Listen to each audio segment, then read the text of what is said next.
Namo tassa bhagavato arahato sammasambuddhassa.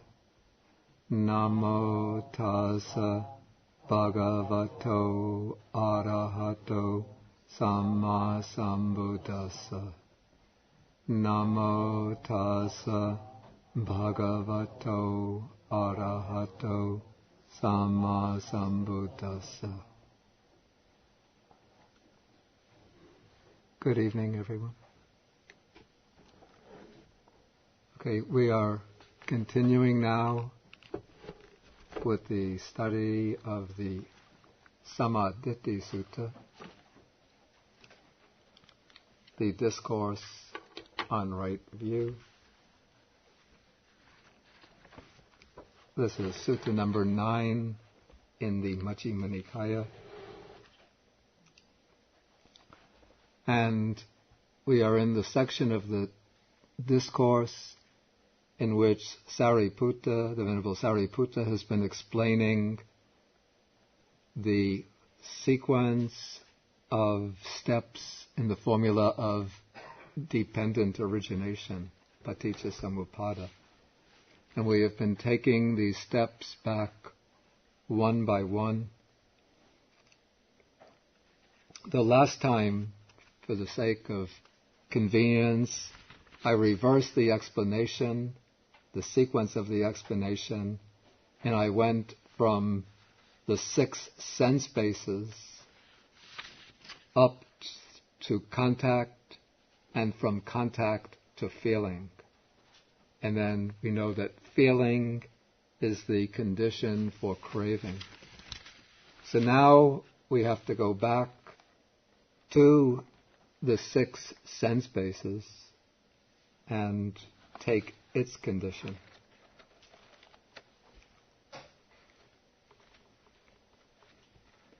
Okay, we're on page 140 in paragraph 50, section 50. This is just a little bit of review.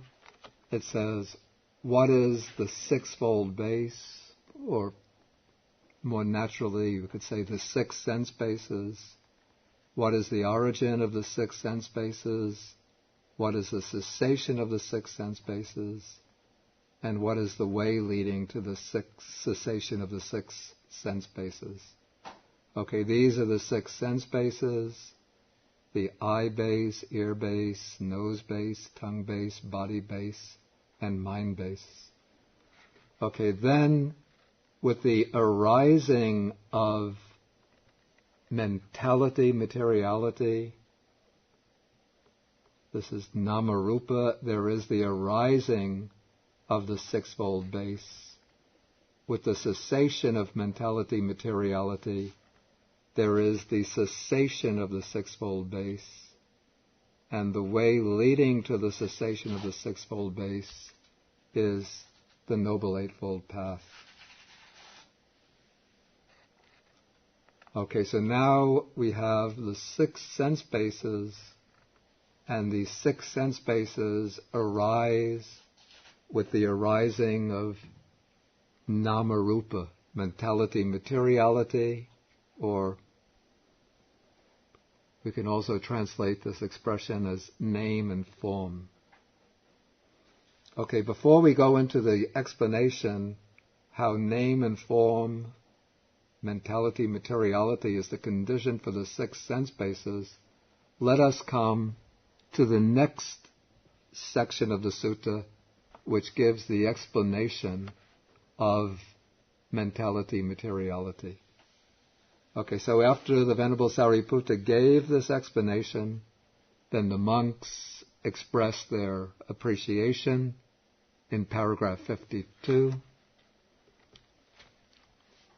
And then they asked Venerable Sāriputta if there is another way in which a noble disciple is one of right view who has arrived at this true Dhamma.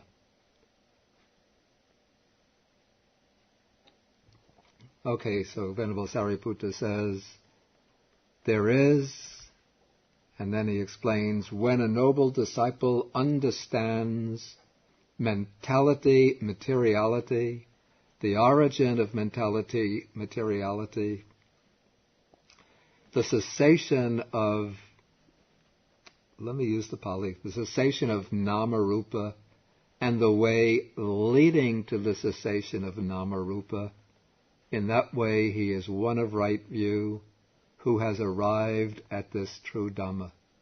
Okay, that is the brief teaching, the condensed teaching. Okay, now to open the path to the elaborate teaching, the Venerable Sāriputta begins with the questions. What is mentality, materiality, nama-rupa? What is its origin? What is its cessation? What is the way leading to the cessation of mentality, materiality?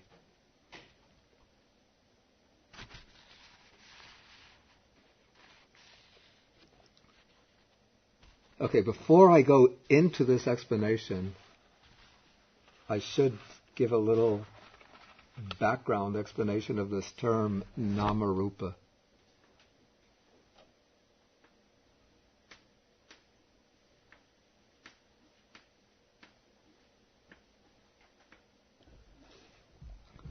Okay, this was a term that existed before the appearance of the Buddha. It's not a term that originated with the Buddha himself.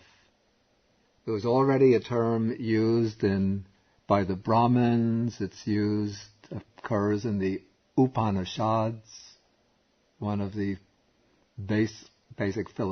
a collection of the basic philosophical texts of Brahmanism. Perhaps I think it even precedes the Upanishads. But as used in the Upanishads, this expression nama-rupa is a way of designating the entire phenomenal world. According to the teaching of the phenomenal world, according to the teaching of the Upanishads, the entire universe, a phenomenal world, is a manifestation, an expression of one reality, one spiritual reality, which is called Brahman. Brahman is the one universal reality, which in its essence is ever the same. But Brahman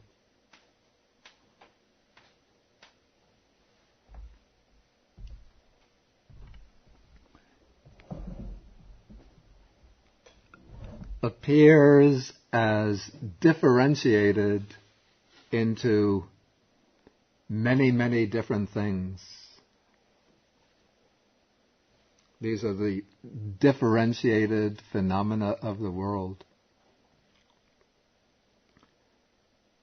And now this multiplicity of differentiated phenomena has two aspects. There is the aspect of what appears, that is form, and there is the way we perceive and conceive and designate what appears.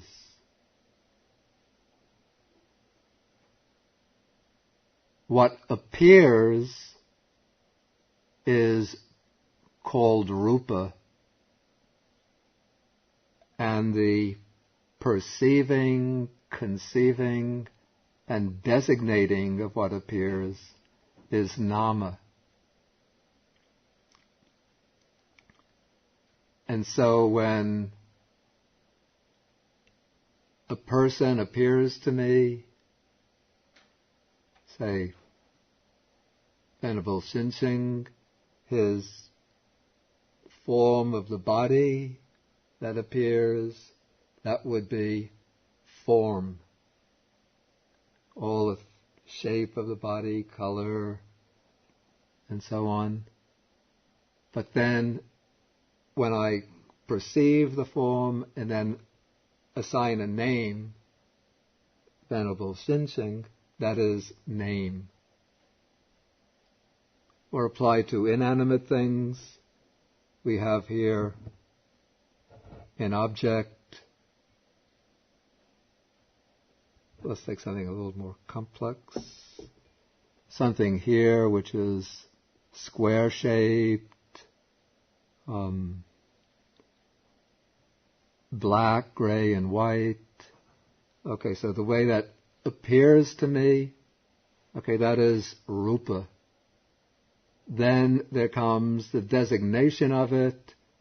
If I had no idea of what it is, I just consider it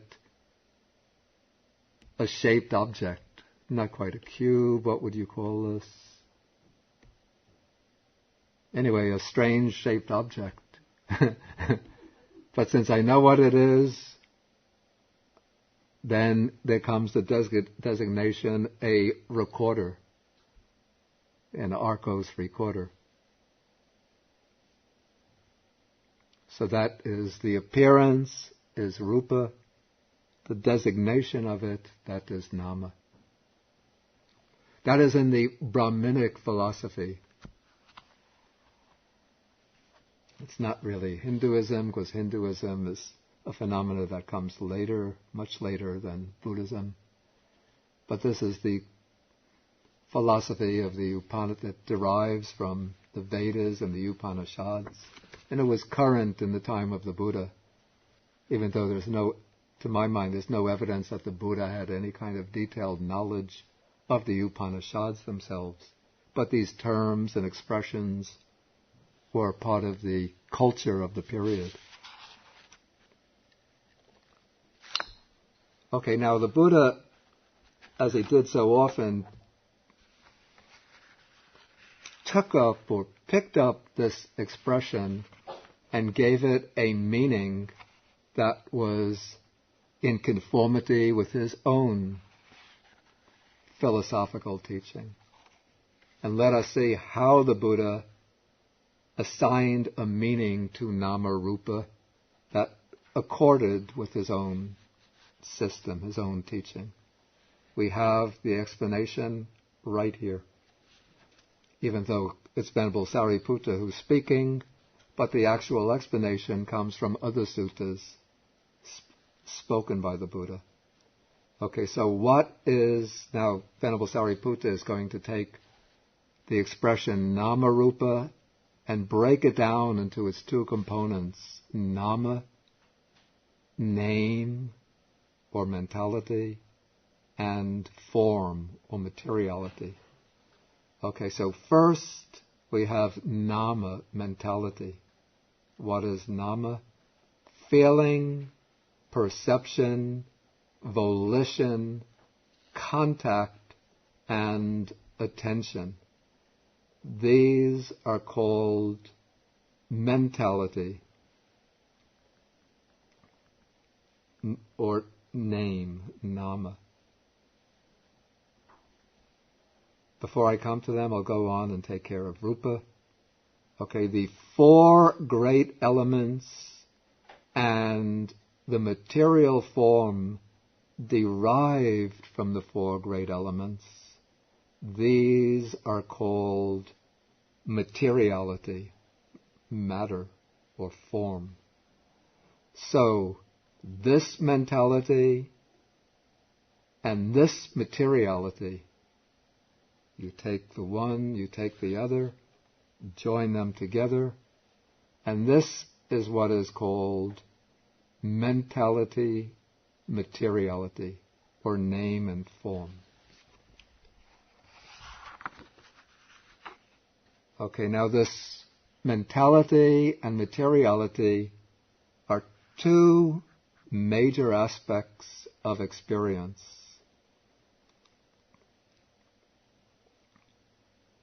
Okay, first,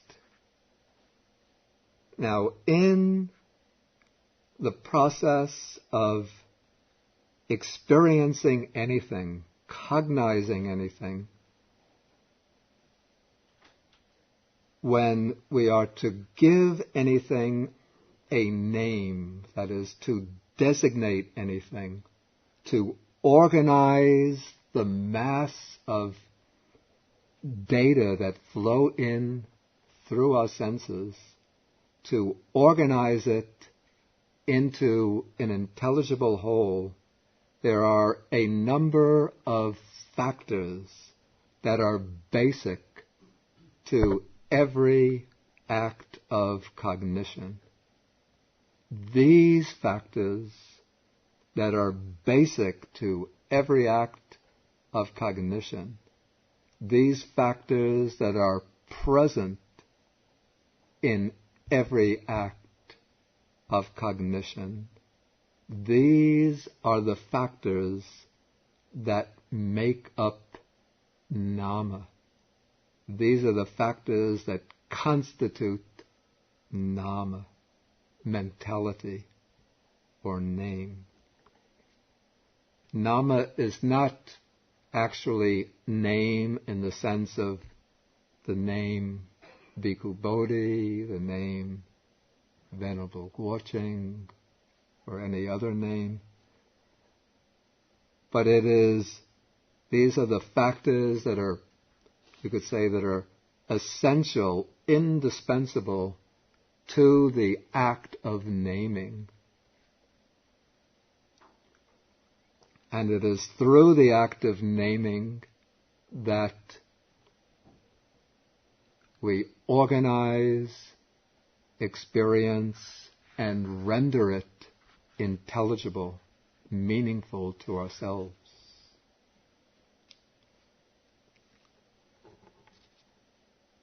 Okay, first out of these 5 basic components, so they've come in this order, but the most basic of these 5, you might call it the starting point, is actually contact. Because what is contact?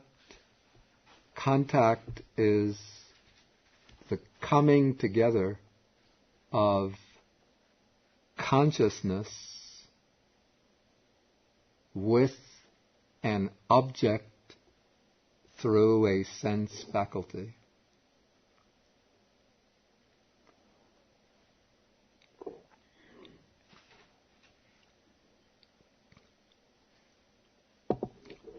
And so for any experience to take place at all, there has to be,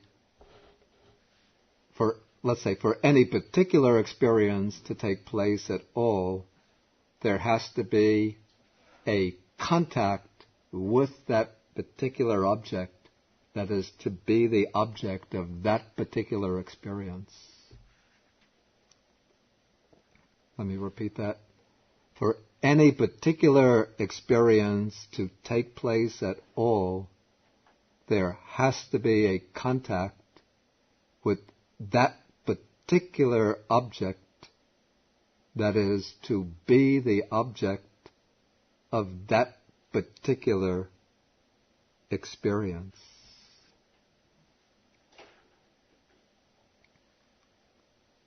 So we can say that it is through contact that consciousness goes out through the door of the sense faculty and shakes hands with the object and says, "Hello, object, how are you today?" Or, looked at from a different angle, it is through contact that the object enters through the door of the sense faculty and shakes hands with consciousness and says, "Hello, consciousness, how are you today?"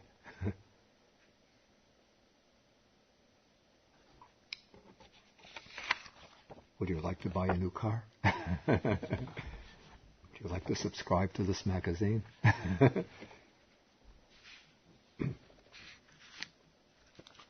Okay, once contact has taken place,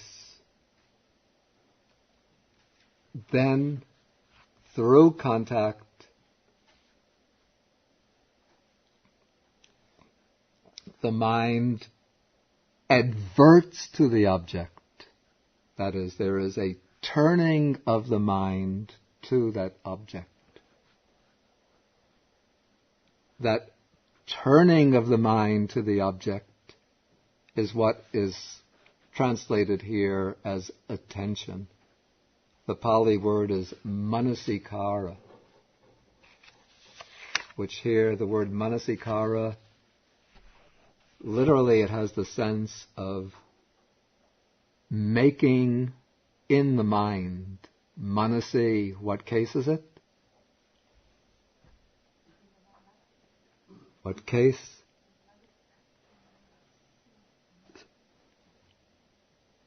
Locative, right, good. Now, this is a single noun which is formed by bringing together a locative case with another noun to make one noun.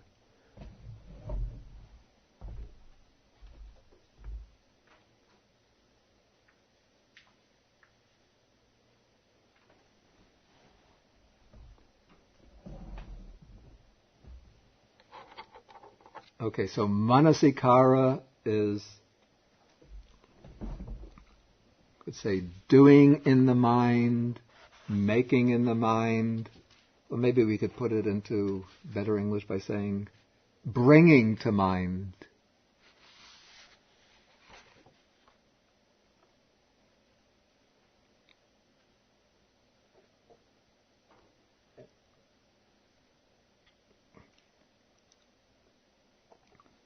Okay, and through the act of attention and conditioned by contact, there occur feeling, perception,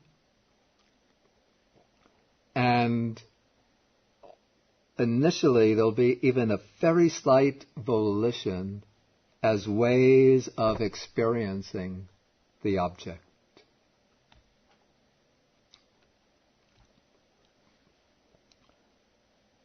So, when I look at this object on the surface here, and I see it, I attend to it, then even though this object, I don't have any particular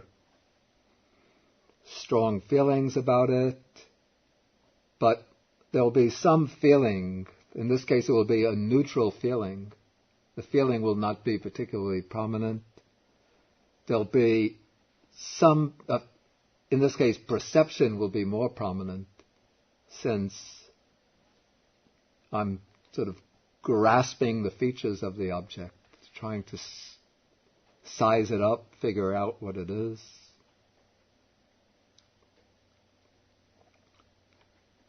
And there'll be some volition. In this case, the volition will be very, very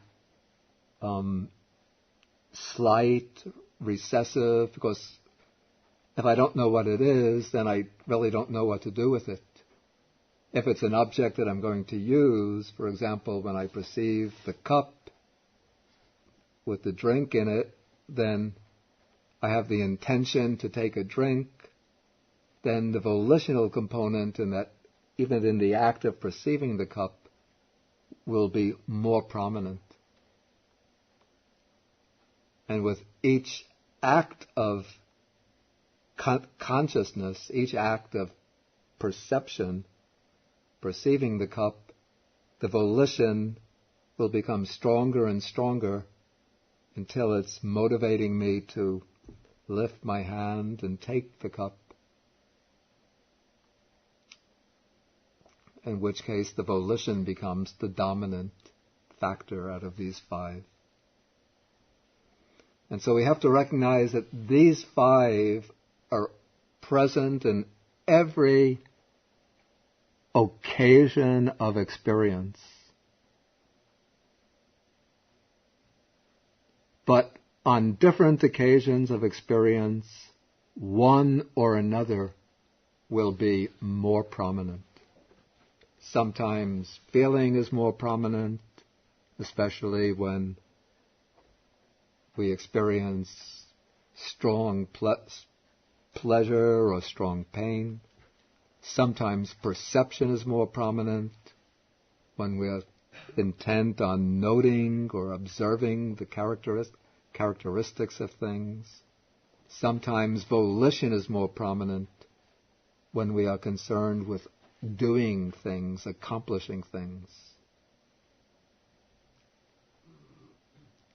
But all five are always present. And those five together are the most important factors in conceiving, designating, organizing our world.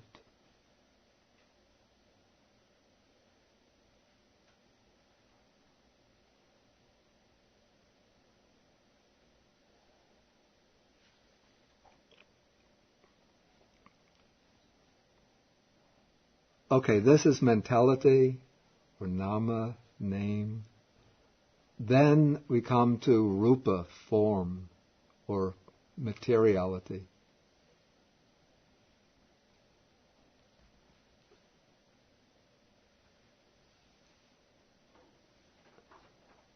Okay, what is materiality? The four great elements, or the four primary elements, and the material form derived from the four great elements. Okay, what are the four great elements? We call them, in the traditional language, they're called the earth element, the water element, the heat element, or fire element, and the air element. But these elements are explained as, or the use of these names is explained as metaphorical designations for what we might call different modes of matter, of materiality. So the earth element is a designation for the solid aspect of matter, the property of, you might call, of resistance, the ability of matter to resist compression, to occupy space. It's manifest as hardness, solidity. The water element represents the liquid aspect of, or the liquid manifestation of matter. And it also signifies, we might call, the cohesive property of matter. The tendency of matter, material particles, to bind together.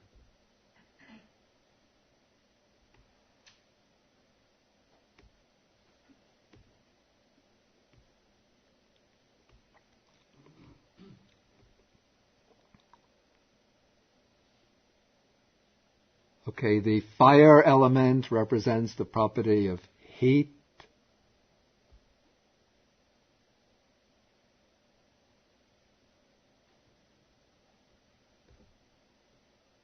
Or energy, we can call this energy, thermal energy.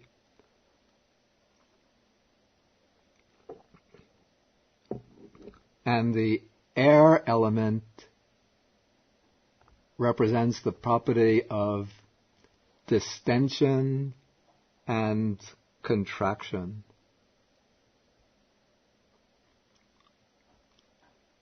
Or the property of motion.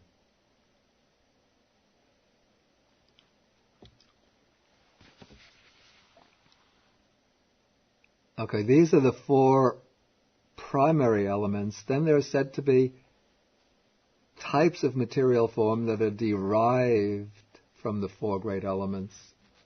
What's interesting, in the suttas, or the Nikayas, never spell out, never enumerate what are the types of form derived from the great elements. But this is done in the Abhidhamma, the other great collection of Buddhist texts, and probably different Abhidhamma systems do it a little bit differently. In the Pali Abhidhamma of the Theravada school, some 24 types of derived matter enumerated. I'm not going to mention them all, since most of them are not important for our purposes. But the most important of these types of derived matter are the 5 types of sensitive matter that constitute the ayatanas, the sense bases. I spoke about these last week. I called them last week the pasada rupa, that is the sensitive types of matter. So that what we call the eye base is a particular type. It's not just the eyeball, but it's a particular type of matter located somewhere inside the eye, which is able to respond to light and to transform light, rays of light, into color and visible form. And similarly, there's an ear base. The nose base is what is able to respond to smells. Tongue base, what can respond to taste.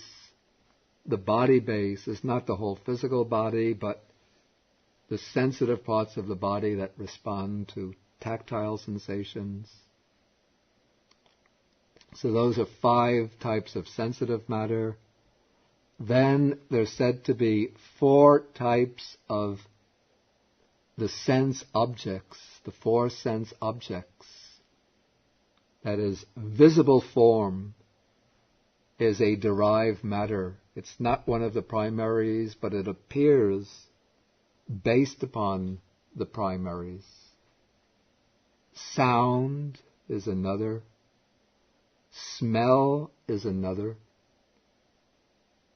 Taste is another. Now, you might wonder, what about the tactile sensations? Why aren't they classified as a type of derived matter? And this might be a peculiarity of the Pali Abhidhamma. I don't know about Abhidhamma Kosha system, but they say the tactile base actually consists of the primary elements themselves, 3 of the primary elements. The earth element, the heat element, the earth element because we can touch and feel whether something is hard or soft. The heat element because we can touch and feel whether something is hot or cold. And the motion element because we can touch something and feel whether it is expanding or contracting. But I have to say, my big question, one day in my hermitage in Kandy, I went out, it's a hot country and we hang the towel up on a line outside. I went outside to feel whether my towel was dry or not. And suddenly the thought came to me, hey, if the Abhidhamma is right, by touching my towel, I should not be able to tell whether it is wet or dry. Because I'm not supposed to be able to, the water element is not supposed to be an object of touch. Do you understand?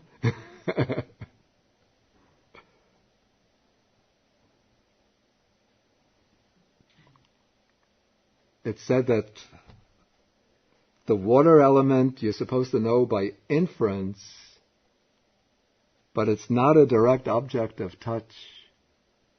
But here I am feeling the towel, and it's not a matter of feeling whether the towel is hot or cool,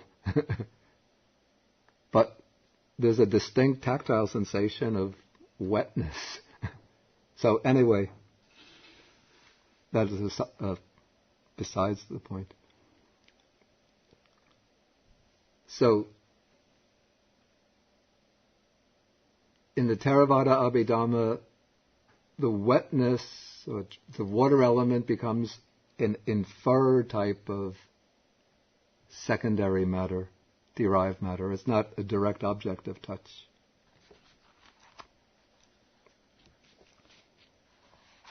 Okay, another important type of derived matter is called the life faculty. This is the faculty which is present whenever we're alive, and when that is cut off, it means blup, dead.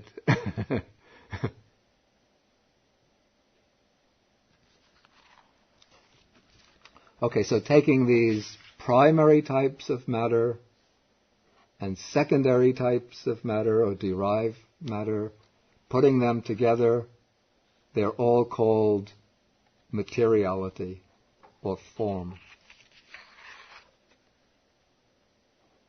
And then taking this mentality or name and this materiality or form, putting them together, and we get name and form. And now,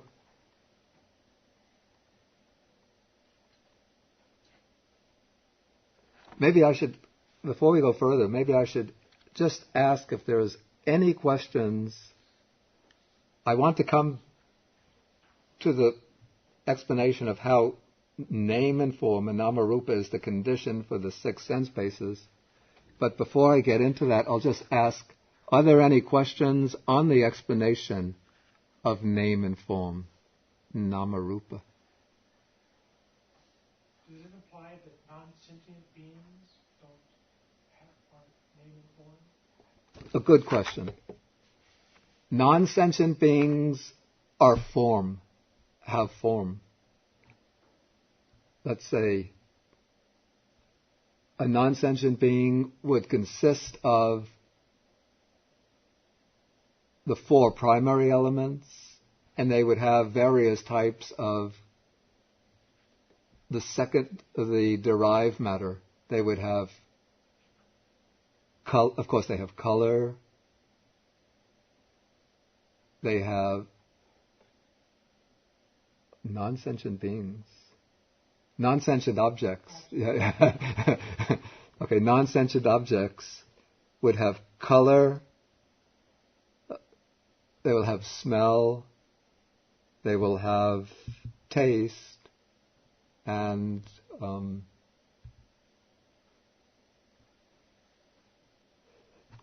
they will make, some of them make sounds. If the wind blows through something like a bamboo, well, bamboo is alive, but through the shade of a window it will make a sound.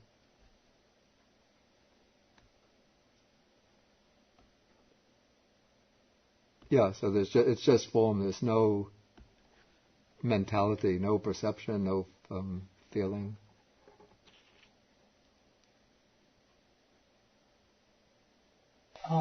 In Mahanidana Sutta, the Buddha gave another meaning of nama and rupa.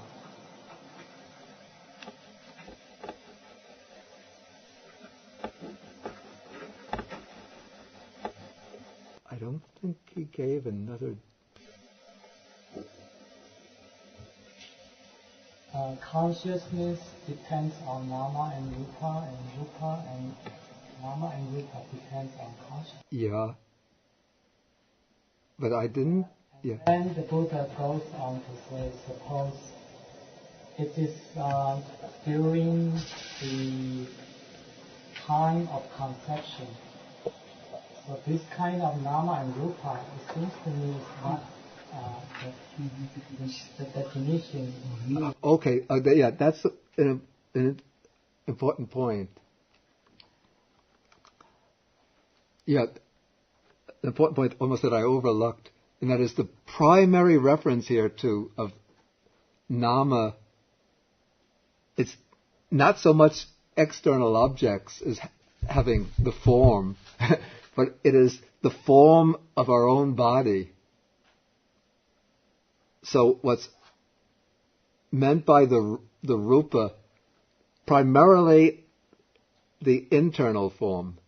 So it's the form of our own body, the own body consisting of the four primary elements, so that the body having its hardness or softness, the flowing parts, the liquid element, the bodily heat, and then the contraction and expansion through processes like breathing, the flowing of the airs through the body, and then the color, scent, taste, and the sense faculties of the body. Yeah, so it is primarily these cognitive faculties like feeling, perception, volition, and the body, but rupa will also cover external matter as well.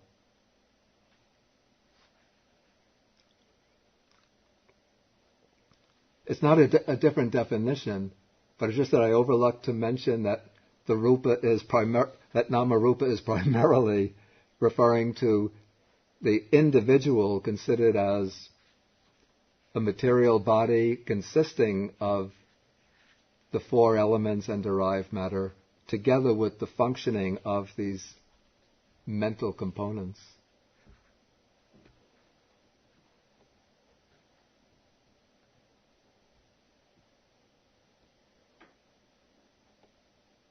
Okay, any further questions? Okay, then let us go backtrack to paragraph number 50, just where it says, there are these 6 bases, I base to mind base, and with the arising of mentality, materiality, there is the arising of the 6-fold base. Okay, now this can be understood in 2 ways, at least 2 ways. And these 2 ways are not mutually exclusive. It's just a slight difference in point of view. One, let us see a general name for this. We might call it a developmental point of view, and the other we might call it a analytical point of view. Okay, from the developmental point of view, here nama rupa, name and form, will designate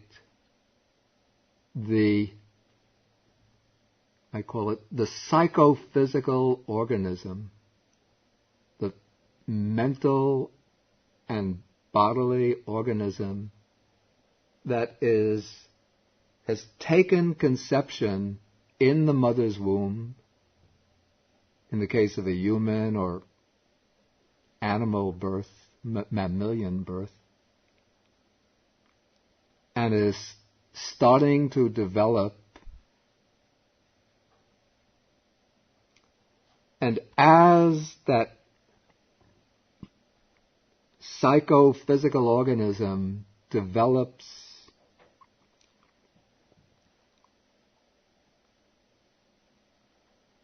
the 6 faculties will emerge. Okay, now, when we take this developmental point of view, taking a human birth, we come to the moment of conception. The moment of conception begins when consciousness, a stream of consciousness coming from a previous life, links up with a fertilized ovum. And that is the moment of conception, when a new being actually is conceived. And once consciousness links up with that fertilized ovum, then we speak about that as, we call it the manifestation or appearance of name and form, or name and form taking shape in the mother's womb. And what happens at that moment of conception along with consciousness?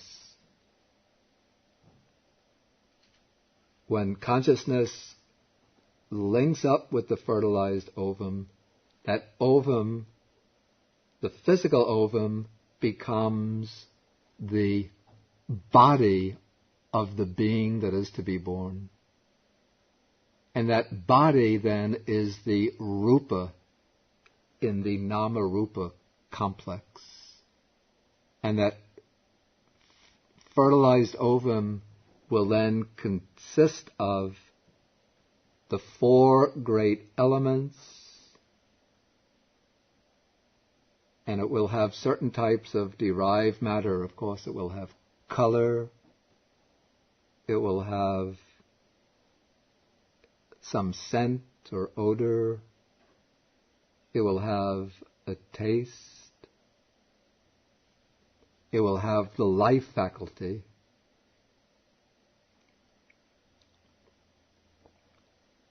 and it will also have one of the 6 sense bases. Which of these 6 sense bases will it have? Which of these 5 physical sense bases will it have?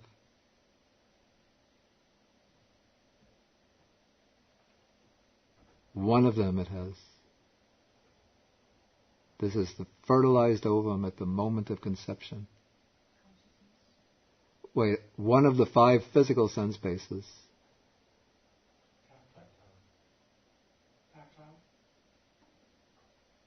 Tactile is an object, but you're close.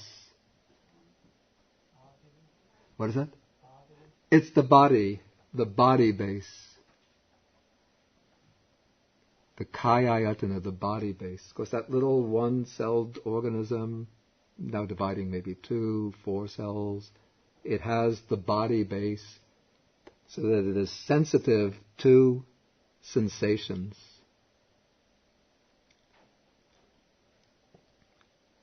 And at the moment of conception, when consciousness descends, along with consciousness comes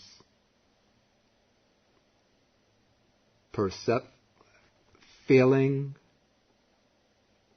perception, volition, contact, attention. Believe it or not, all of those 5 factors are present right at that first moment of consciousness. Their functioning would be extremely simple. So simple that we can't even conceive what it's like. Just as we can't conceive what will be the experience of a one-celled organism. But there is some feeling, some perception, some volition, some attention, all based upon some contact. And so that is nama.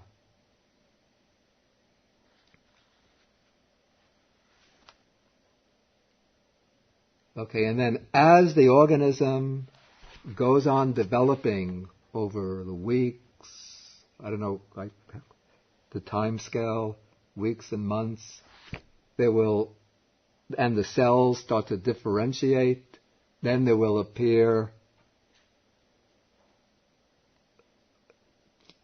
the organism divides. You could see the head emerging, the limbs. Then from the head, as the head cells differentiate, there come the certain cells receptive to light. Those become the eyes. Certain cells receptive to sounds. Those become the ears. Certain cells receptive to smells. That becomes the taste, the nose, base. Certain cells receptive to taste. That will be the tongue base. So those are the other four physical sense bases developing.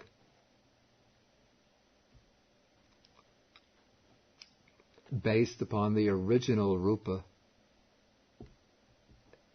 at conception.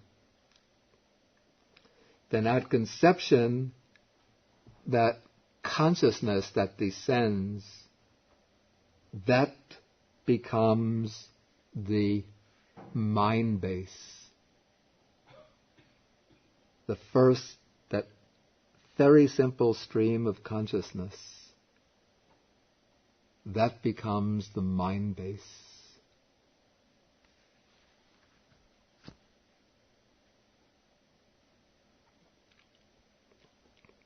And out of that stream of consciousness, there will emerge some acts of full consciousness, even of a very simple kind. So for this reason, that underlying stream of consciousness is the mind base.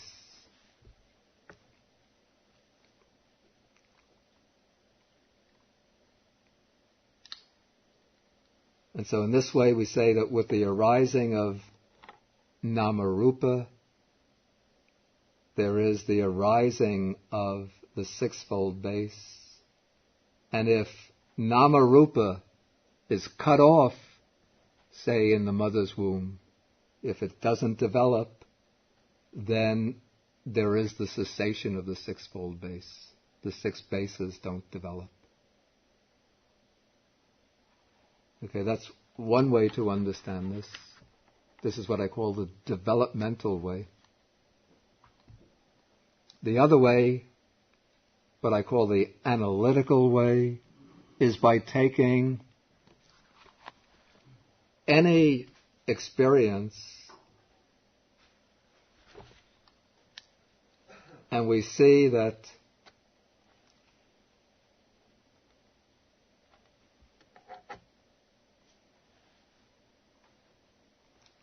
mentality, materiality is a condition for the six sense bases on any occasion of experience. For example, right now, say for my I to function as an I, not just the mass of matter, what is necessary? When I speak about my I base, then I'm referring to that subtle matter, the sensitive matter. For that I base to function, it needs the support of the other types of matter.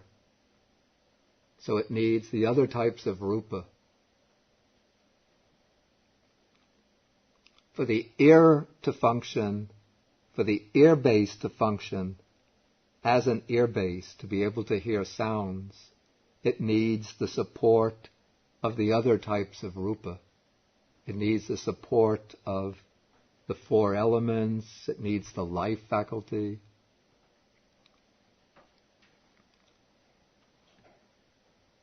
And so all five of the physical sense bases need the support of the other types of rupa the four elements, and so on.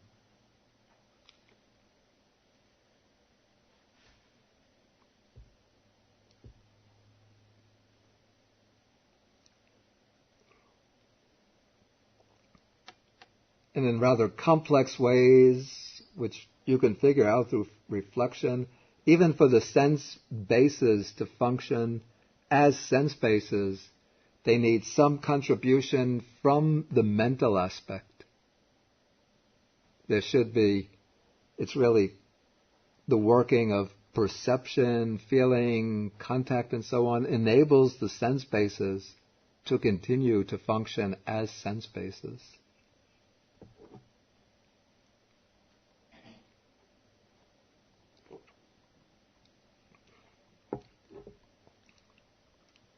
And then in human life, the mind base, this underlying stream of mind, of consciousness, depends upon mentality, materiality. The mind base needs the body, this rupa, this material body. And the mind base, that stream of consciousness, depends upon the factors that constitute mentality. The mind base, that stream of consciousness, doesn't function alone, but the consciousness always arises together with feeling, perception, volition, contact, and attention.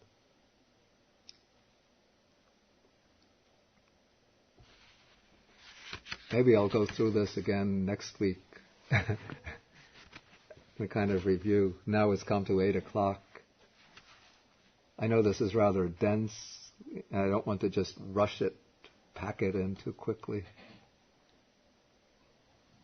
And I want to leave time for people to ask questions, if anyone has questions. When we speak about 6 sense bases, Yeah. the former 5 sense bases are much more in material. Yeah, they are material, yeah. But in the 6th, the mind base, is it material or spiritual? Yeah, this a good question. The 6th base, the mind base, is not a physical organ that supports consciousness. Rather, the 6th base, the mind base, is we call the underlying stream of consciousness from which active consciousness arises. So it is called also the mind door. This is a metaphorical image of the stream of consciousness as a door through which active states of consciousness arise to perform active acts of cognition, to perform acts of cognition. Yeah. Manifesting Yeah. consciousness? Yeah, to manifest acts of consciousness. So we have this sort of underlying flow of consciousness which is occurring many, many times in the course of the day, even when we're active, when we're sitting here like this, when I'm sitting here talking. It seems like I'm just continuously talking and continuously conscious, but at the microscopic level, what is happening is that the mind is going into the state of, we call it bhavanga, of the stream of consciousness, coming out, dropping in, coming out, and it's just going back and forth so quickly that we're not aware of it. As one lies down to go to sleep, the mind goes into that bhavanga state more often, sometimes comes out for dreams, then goes in, until when it goes very deeply into the bhavanga, then one has a long period of dreamless sleep. And now in ordinary what we call ordinary waking consciousness, when we go into this bhavanga state, the underlying stream of consciousness, that is the mind door, or that is the mind base from which the active consciousness emerges to perform acts of cognition, acts of knowing, acts of experiencing. Suki. I hear many times stream of consciousness, stream of consciousness. And that phrase, stream of consciousness, is it in the Sutta? Okay, she's asking whether the expression stream of consciousness is in the suttas. The expression does occur occasionally in the suttas. I recall the expression vijnana sota, stream of consciousness. It doesn't occur that often in the suttas, but we do have a statement that the citta is changing very, very rapidly, that mind arises and ceases uninterruptedly day and night. Such expressions we do have. But the expression stream of consciousness, vijnana sota, or citta santana, continuity of consciousness, becomes more common in the commentaries. Because they go into they treat consciousness in a more analytical way.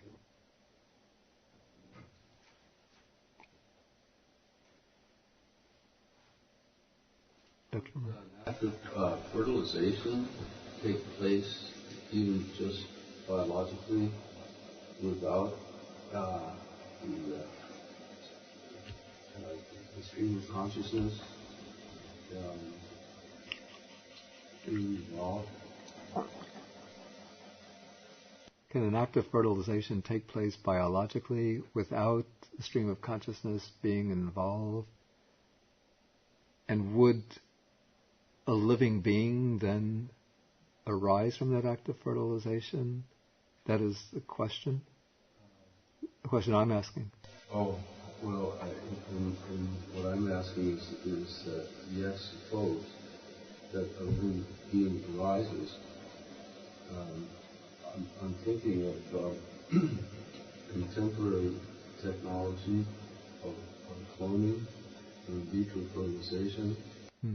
And if every merging of gametes summons the stream of consciousness because of undischarged karma, and these technologies interrupt that, and that could be karmically very have consequences for the technician. Okay, in the case of in vitro fertilization, even though the fertilization takes place in vitro rather than in the womb, but in such a case, since there is fertilization, a being has been conceived in this case, one would have to say that the stream of consciousness has entered, a stream of consciousness carrying its own karmic imprints from the past. Okay, the case of cloning, I have to admit I get into some difficulties how to bring this together with the karma theory. I would just have to say that even though, actually it's not really more difficult than the idea of identical twins in principle. Just here you have two beings with biologically the same physical constitution, but one would just say that each one has its own stream of consciousness, which is part of a continuum which is passed on from, or arriving from different beings with its own, from different beings and from a different series of beings through a different series of past lives. So one would assume that there's been some connection between these streams of consciousness and past lives, and that they've been very close together, which accounts for the fact that they've come together in physical organisms with identical genetic constitutions.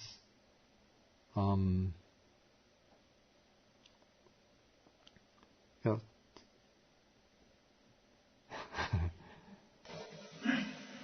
As far as the mind's object with the mind, since it is a sense in Buddhism, sense-based, I can't understand that, like when you achieve jhanas, why you're supposed to be free of the sense pleasures, but the mind is still involved. If the mind is considered a sense-based.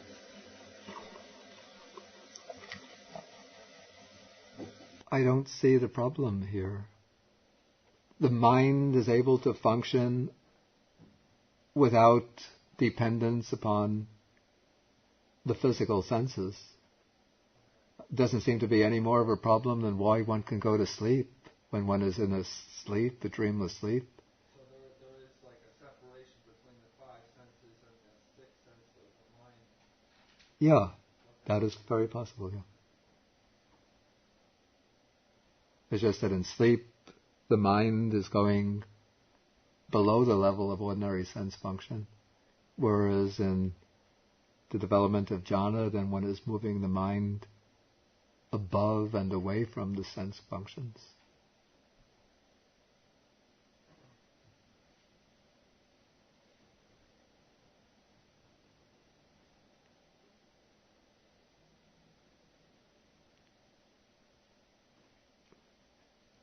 Any further questions? Okay, then I'll go into this a little more, and then we come to further aspects of it when we get into nama rupa, connecting to consciousness. So we're not yet finished with this, but next week I really want to finish the dependent origination and the end of the sutta. Okay, so we'll end the session by sharing the merits with the devas, the nagas or dragon spirits, the Bhutas, and all other beings, requesting them to protect the Buddha's teaching, to protect the exposition of the teaching, to protect ourselves and others, and to achieve the fulfillment of all good wishes. Akasata chabumata deva naga mahitika punyantang anumoditva chirang rakantu sasanang. Akasata chabumata deva naga mahitika punyantang anumoditva chirang rakantu desanang. Akasata chabumata deva naga mahitika punyantang anumoditva chirang rakantu mang parang. Etavata cham hehi sampadang punya sampadang sabbe deva anumodantu sabba sampati siddhya.